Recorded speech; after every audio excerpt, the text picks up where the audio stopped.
Good morning class two. Okay, अब हमने last जो हमने असाइनमेंट किया था उसमें हमने किया था 6A, जो हमने मल्टीप्लिकेशंस हमने सीखे थे, जिसमें हमने बंचेस लिए थे एंड चेरीज़ ली थी और उसका मल्टीप्लिकेशन करना सीखा था। बुक्स के हमने बंचेस लिए थे, नंबर ऑफ़ बुक्स कैलकुलेट करी थी और हमने पिक्चर्स में मल्टीप्लिकेशन करना सीखा था। अब हम उसका नेक्स्ट स्टेप करेंगे। अब हम नंबर लाइन पे मल्टीप्लिकेशन करना सीखेंगे। पहले तो मैं आपको बताऊं नंबर लाइन होती क्या है। एक लाइन होती है, उस पर नंबर्स लिखे होते हैं, 0 से स्टार्ट हो गए, 0 1 2 3 4 5 6 7 और जहाँ तक चलती जाए ये पूरी नंबर लाइन होती है। ठीक है, इसको हम नंबर लाइन कहते हैं। एक लाइन है, उसके ऊपर 0 से लेके आगे तक जहाँ तक नंबर जा सकें वहाँ तक जाते हैं। जहाँ तक 20 ले जाओ, 30 ले जाओ, 40 100 200 जहाँ तक हम लिखेंगे वो नंबर लाइन होती है। ओके, अब इस नंबर लाइन पे हम मल्टीप्लिकेशन शो करना सीखेंगे कि हम उसको मल्टीप्लिकेशन शो कैसे करते हैं। तो इसका एक छोटा सा मेथड है, मैं आपको बताता हूँ उसको कैसे करना है। सपोज करो ये नंबर लाइन है 0 1 2 3 4, ये मैंने बनाई है 17 तक। ठीक है, चलो एक और कर लेते हैं, 18 तक बना देता हूँ मैं इसको। ओके, 18 तक बनाई है। अब मेरे को यहाँ पे नंबर लाइन पे ये मल्टीप्लिकेशन शो करना है 3 × 5। अब मैं इसको कैसे करूँगा? तो इसमें मेरे को क्या करना होगा, इसमें दो चीज़ें होती हैं। एक तो जंप या हॉप, एक होता है जंप या फिर उसको हॉप भी कह सकते हो आप। ठीक है, और दूसरा होता है यूनिट। ठीक है, तो जो पहला शब्द होता है, पहला जो नंबर होता है, ये होता है हमेशा जंप और ये होता है हमेशा यूनिट। यूनिट क्या होती है? ये जो एक डैश से लेके इस डैश तक है, ये 1 यूनिट है। ठीक है, अगर यहाँ से लेके मैं 2 तक जाऊँगा तो 2 यूनिट, 0 से लेके 3 तक जाऊँगा 3 यूनिट, 6 से अगर मुझे 8 पे जाना है तो 1 यूनिट 2 यूनिट, या फिर मुझे 11 से अगर 14 पे जाना है तो कितनी यूनिट हुई? 11 से 12 1 यूनिट, 12 से 13 1 यूनिट, 13 से 14 1 यूनिट, टोटल ये 13 यूनिट 3 यूनिट हो गई, सॉरी। ठीक है, 3 यूनिट हो गई। तो ये तो होता है यूनिट और ये होता है जंप। ठीक है, तो इसमें हम कैसे पढ़ेंगे इसको? 5 यूनिट के 3 जंप्स करने हैं हमको इस नंबर लाइन पे। जो पीछे वाला है वो यूनिट, आगे वाला जंप्स। 5 यूनिट के 3 जंप। तो पहले बताओ 5 यूनिट कितनी भी 0 से स्टार्ट करते हैं। 1 unit, 2 unit, 3 unit, 4 unit, 5 unit, पहला यहाँ पे। इसके आगे वापस 5 यूनिट के तीन बार जंप करने हैं ना, 3 बार करेंगे, फिर से वापस करेंगे 1 unit, 2 unit, 3 unit, 4 unit, 5 unit, ये आ गया। फिर से लास्ट तीसरी बार एक और बार करना है, 1 unit, 2 unit, 3 unit, 4 unit, 5 unit, बन गए 3। अब इन तीनों पे 3 जंप करने, 1 जंप, 2 जंप, 3 जंप, बन गया आपकी नंबर लाइन पे ये मल्टीप्लिकेशन। अब इसी चीज़ को अगर उल्टा करें, 3 और 5 थे, मैंने उसको उल्टा कर दिया 5 और 3।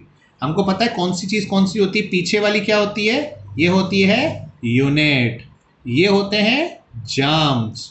तो हमको क्या करने हैं? 3 यूनिट के 5 जंप, 3 यूनिट के 5 जंप। तो 3 यूनिट कैलकुलेट करते हैं, 1 2 3, यहाँ आ गया। फिर करें 1 2 3, यहाँ आ गया। 1 2 3, यहाँ आ गया। 1 2 3, कितनी बार कर लिया हमने? एक बार 3 कर लिया, दूसरी बार 3 कर लिया, तीसरी बार 3 कर लिया, चौथी बार 3 कर लिया। हमें कितने चाहिए? 5 जंप चाहिए, तो हम 5 बार 3 करेंगे। एक और बार कर लें, 1 2 3, ये 5 टाइम्स 3 हो गया। 1 time 3, 2 time 3, 3 time 3, 4 time 3, 5 time 3। अब बनाते हैं इस पे जंप, एक जंप, दूसरा जंप, तीसरा jump, fourth jump, fifth jump, बन गया आपका नंबर लाइन पे। अब हम एक दो और प्रैक्टिस करते हैं, फिर आप इसको खुद करना। तो वापस से पूछूं, आगे वाला क्या होता है? जंप। पीछे वाला क्या होता है? यूनिट। तो क्या करना है? 5 यूनिट के कितने जंप? 2 जंप। 2 बार 5 करना है, तो एक बार करते हैं, 1 2 3 4 5, एक हो गया। 1 2 3 4 5, 2 हो गया, तो 2 जंप, एक जंप, 2 जंप। ठीक है, अब इसी चीज़ को उल्टा कर दूं, क्यों 5 2 × 5 था, मैं 5 × 2 कर दूं, तो यहाँ पे ये यूनिट हो जाएगा और 5 यहाँ पे जंप हो जाएगा। मतलब 2 यूनिट के 5 जंप। 2 यूनिट के 5 बार, 2 यूनिट एक बार हो गया, 2 यूनिट 2 बार हो गया, 2 यूनिट 3 बार हो गया, 2 यूनिट 4 बार हो गया, 2 यूनिट 5 बार हो गया। कितने जंप्स थे? 5। चेक करते हैं, 1 jump, 2 jump, 3 jump, 4 jump, 5 jump. आ गया। इस तरीके से आपको नंबर लाइन पे इसको डिपेक्ट करना है। अब आपको इसी बेस पे सेल्फ प्रैक्टिस 6B में 4 सम्स दिए हुए हैं, वो 4 सम्स आपको इसी तरीके से नंबर लाइन पे करना है बुक में ही। ओके, अब इसी के साथ मैं एक चीज़ आपको और सिखाऊंगा which is the multiplication properties. ठीक है, ये मल्टीप्लिकेशन प्रॉपर्टीज हम सीखेंगे कि ये होती क्या है। मल्टीप्लिकेशन प्रॉपर्टी ऑफ 1, 3 प्रॉपर्टी हैं, मैं तीनों आपको सिखाता हूँ क्या है। Multiplication property of 1, multiplication property of 1 ये कहती है कि अगर किसी भी नंबर को अपन 1 से मल्टीप्लाई कर दें तो आंसर वही नंबर आता है। सपोज करो मैं एक नंबर लेता हूँ 5 को मैंने 1 से मल्टीप्लाई किया तो आंसर आएगा 5। मैंने 25 नंबर लिया, मैंने उसको 1 से मल्टीप्लाई करो तो आंसर वही नंबर आएगा 25।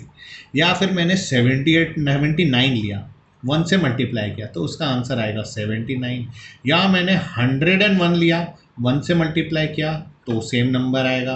अगर मैंने 1002 लिया, उसको मैंने 1 से मल्टीप्लाई किया तो 1002 है। मतलब किसी भी नंबर को अगर मैं 1 से मल्टीप्लाई करता हूँ तो वो आंसर सेम आता है। देखो 25 का 25, 79 का 79, 101 का 1, 1002 का 1002।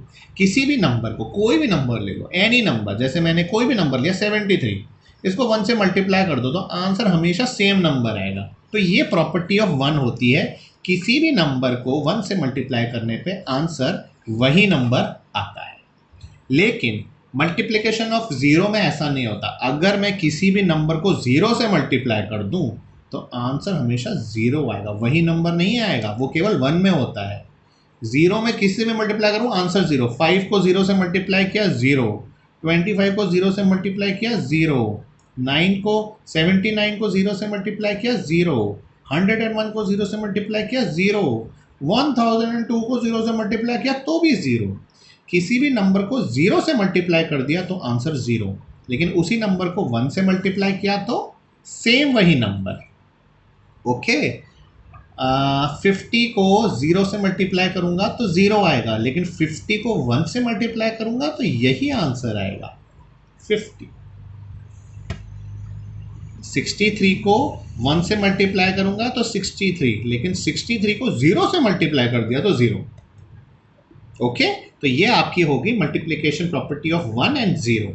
अब एक होती है आपकी ऑर्डर प्रॉपर्टी। ऑर्डर प्रॉपर्टी ये होती है कि अगर आप किसी भी नंबर को मल्टीप्लाई करो, उल्टा सीधा कैसे भी लिखो, आंसर हमेशा सेम आता है। जैसे कि 2 इंटू 3, आंसर क्या हुआ 6, 2 3 6 होता है, ठीक है। लेकिन अगर मैं इनको उल्टा कर दूं, मैं 3 आगे लिख दूं और 2 पीछे लिख दूं तो क्या आंसर चेंज होगा? नहीं, तो भी आंसर 6 आएगा। ठीक है, ये हो गई ऑर्डर प्रॉपर्टी। मतलब 2 इंटू 3 लिखूँ या 3 इंटू 2 लिखूँ, दोनों में आंसर 6 ही आएगा। तो ये दोनों इक्वल हुए, 3 इंटू 2 या 2 इंटू 3, दोनों जैसे भी लिखूँ ये इक्वल हो। ये सबके साथ होता है हर क्वेश्चन में। जैसे कि सपोज करो 7 इंटू 2 कितना होता है 14। इन दोनों की मैंने प्लेस चेंज कर दी, 2 आगे आ गया, 7 पीछे चला गया, तो भी आंसर 14 आएगा। 2 7 ज़ा 14। या फिर मैं करूँ 4 3 ज़ा 12, इसको 3 इंटू 4 कर दूँ, उल्टा कर दूँ, तो भी आंसर 12। तो मैं नंबर को आगे पीछे कैसे भी लिखूँ, मल्टीप्लिकेशन का आंसर कभी भी चेंज नहीं होगा। ठीक है, यही होती है ऑर्डर प्रॉपर्टी।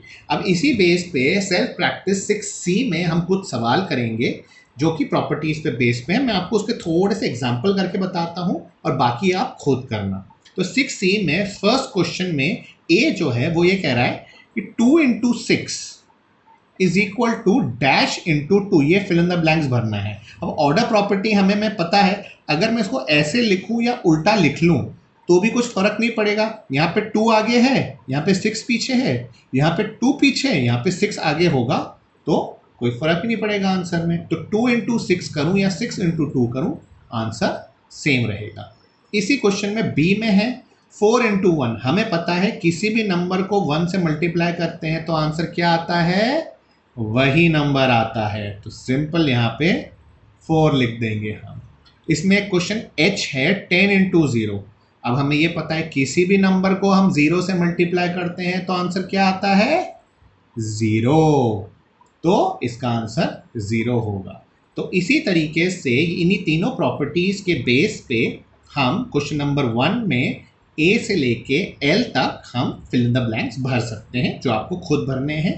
2-3 एग्जांपल्स मैंने आपको बता दिए, बाकी आप खुद अपने आप भरो, ठीक है। ऑर्डर्स प्रॉपर्टी आपको प्रॉपर्टीज पता है, उस बेस पे आप भर सकते हो। ओके, अब क्वेश्चन नंबर 2 में मैं आपको थोड़ी सी हिंट देता हूँ, करना आपको ही है, लेकिन मैं आपको थोड़ी सी हिंट दूंगा कि इसको कैसे कर सकते हैं। क्वेश्चन नंबर 2 में आपसे पूछा गया है कि ये जो ऑर्डर प्रॉपर्टी है इसको नंबर लाइन में आप बना के बताओ। अब ऑर्डर प्रॉपर्टी क्या होती है कि उल्टा सीधा हम कैसे भी लिखें उसका आंसर सेम होता है। तो हमको क्या करना है, कोई भी 2 नंबर ले लो, ठीक है। जैसे मैंने यहाँ पे लिखा 3 इंटू 5 और 5 इंटू 3, 2 नंबर ले लिए और इन दोनों को पहले मैंने 3 आगे लिखा, 5 पीछे लिखा, और ऑर्डर प्रॉपर्टी के हिसाब से 5 आगे लिखा, 3 पीछे लिखा। लेकिन इन दोनों में कोई फर्क थोड़ी होगा, 3 5 15 होता है और 5 3 भी 15 होता है। लेकिन नंबर लाइन में ये दोनों अलग अलग बनते हैं। मैंने आपको बताया था ना नंबर लाइन में कैसे बनते हैं, 5 इंटू 3 और 3 इंटू 5। 3 इंटू 5 में क्या होगा, पीछे वाला यूनिट आगे वाला जंप, 5 के 3 जंप्स, 5 का 1 जंप, 5 का 2 जंप, 5 का 3 जंप। और 5 इंटू 3 में क्या होगा, 3 के 5 जंप्स, तो 3 का पहला जंप, दूसरा जंप, तीसरा, चौथा, पांचवा, और एंड में देखो कहाँ पहुंचे हम 15 पे। यहाँ कहाँ पहुंचे, यहाँ पे भी 15 में पहुंचे। यहाँ पे देखा था ना हमने क्या किया था, 2 इंटू 5 किया था और इसका हमने नंबर लाइन बनाई थी 5 यूनिट्स के 2 जंप, 5 का 1 जंप, 5 का दूसरा जंप, कहाँ पहुँच गए 10 पे। इसी को हमने उल्टा लिख लिया, 5 इंटू 2 लिखा था तो 2 यूनिट थी और 5 जंप थे, मतलब 2 यूनिट के 5 jump, 1 jump, 2 jump, 3 jump, 4 jump, 5 jump. यहाँ पे भी हम 10 पे पहुँच गए, देखो यहाँ पे भी 10 पे पहुँच गए। तो ये आपको शो करना है इस ऑर्डर प्रॉपर्टी में नंबर लाइन पे। जो ये मैंने एग्जांपल्स दिए ना, इसी तरीके से आपको कोई भी 2 नंबर ले लो और उसको यहाँ पे आप 2 नंबर लाइन बनाना, अलग अलग 2 अलग अलग मल्टीप्लिकेशंस को लेके, और आपका प्रॉपर्टी उसी में शो हो जाएगी। अब प्रॉपर्टी ऑफ 1 नंबर लाइन में कैसे शो करते हैं वो मैं आपको बताता हूँ। आपको पता है प्रॉपर्टी ऑफ 1 क्या होती है, 5 इंटू 1 इज इक्वल टू 5 या 6 इंटू 1 इज इक्वल टू 6। कोई भी नंबर ले सकते हो, किसी भी नंबर को उस नंबर में मल्टीप्लाई करेंगे तो वही आंसर आएगा। 6 को अगर 1 से मल्टीप्लाई करेंगे तो वही 6 आएगा, या 5 को 1 से मल्टीप्लाई करेंगे तो भी 5 आएगा। सेम नंबर जो होता है वही आता है, ये हमें पता है 1 के ऑर्डर प्रॉपर्टी के हिसाब से।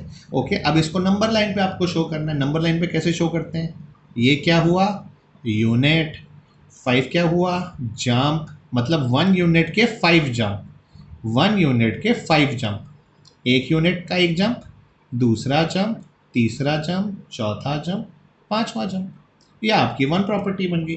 या अगर आप 6 इंटू 1 लेते हो तो 1 यूनिट के 6 जंप्स, ये यूनिट हुआ, ये जंप हुआ, तो 1 यूनिट के 6 जंप्स, 6 जंप्स करें एक यूनिट के, 1 unit 1 jump, 2 jump, 3 jump, 4 5 6, 6 jump. तो ये आपका नंबर लाइन पे ऑर्डर प्रॉपर्टी ऑफ 6 बन गया, ठीक है। तो इसी तरीके से आपको ऑर्डर प्रॉपर्टी शो करनी है सेल्फ प्रैक्टिस 6C में। तो अब आप क्या करोगे मेरे को होमवर्क में सबमिट, आप मुझे सेल्फ प्रैक्टिस एक्सरसाइज 6B और सेल्फ प्रैक्टिस एक्सरसाइज 6C करेंगे। बहुत छोटी छोटी सी है, दोनों में 2-2 क्वेश्चन ही हैं। तो आप 6B और 6C फटाफट से आप मुझे करके आप मुझे इसका होमवर्क सबमिट करो, फिर हम इसको चेक करके फिर हम आगे और भी मल्टीप्लिकेशन में चीज़ें सीखेंगे। Okay class, thank you.